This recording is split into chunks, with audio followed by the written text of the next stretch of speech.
Hi there everybody, this is Johannes from Chinese-smartphones.com. Welcome to my newest video. It's all about the new Blackview Alife P1 Pro. I have it lying here in front of me and we tested it for some time now. It's quite a nice phone. We do like the design of the phone. It looks nice, it's well built, it feels pretty solid. It doesn't look like it breaks very easily when you drop it or anything. It has this champagne gold finish alongside the side, at least when you have the white version, of course.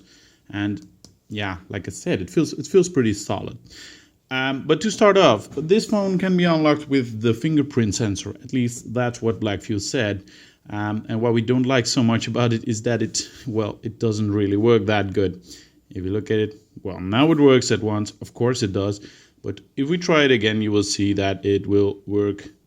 Half of the time it will not work. You see, it said try again, and after some time it will finally unlock. But usually it takes at least 1 or 2 seconds if it even catches your fingerprint. We had more occasions that we couldn't even unlock it with a fingerprint and we still had to use the code. And I don't think that's what the fingerprint sensor was intended for. So that's a bit of a shame, but to be honest, that's one of the only downsides of the phone next to the camera. Because if you look at the phone, it has a bright screen. It's a big screen with a 720p resolution, which is pretty good. Could be better, but it's bright. Colors look very, very well, and it behaves very snappy. If you look at it, like the touchscreen, it's very sensitive, even though we still have a screen protector over it.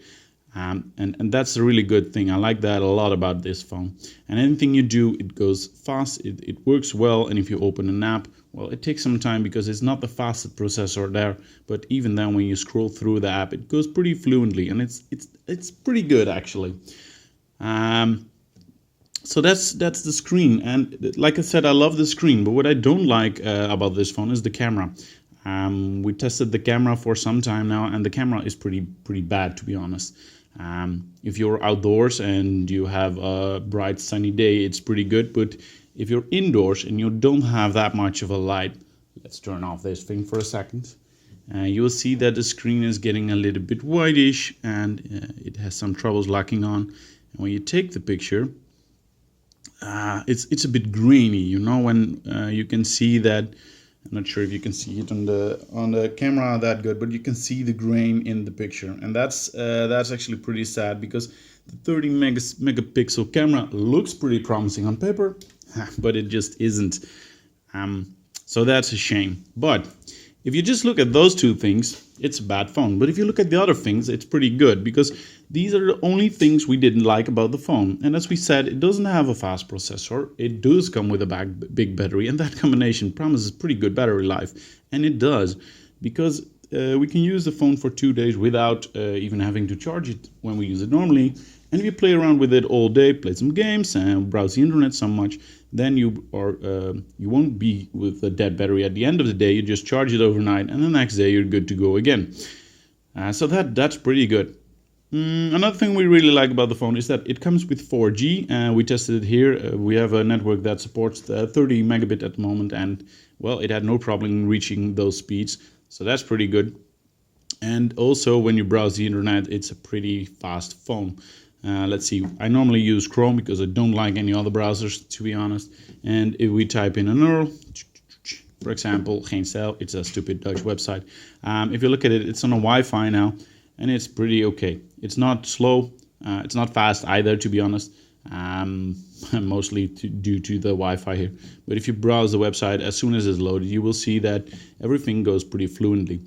There are no hiccups there, and that's something we really like, because normally when I browse a website and it gets all these hiccups, I tend to leave the website immediately. So that's also a very, very nice thing about this phone.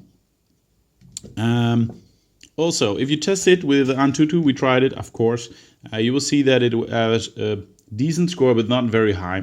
Like I said, it's a slow processor. It's the MediaTek MT6732, if I'm not mistaken, 35. Which is a 1.0 gigahertz processor, quad core. It is 64-bit though, but it's a bit slow. And if you put it up to the others, the information is gone. But like we tested it and it had 20,000 points with it, which isn't that much.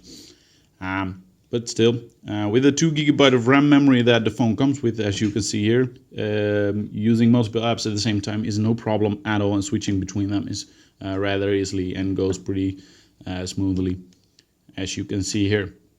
There's no problem with it, no memory issues whatsoever. So that's something we also genuinely like about this phone. Well, there's not much more to say about the phone at this moment. If you want more information, just read our full review on our website. You can find it at Chinese-smartphones.com. I hope you enjoyed our review, and I hope you will follow us. Don't forget to subscribe, because we need everybody. Thank you very much for watching, and see you next time. Bye-bye.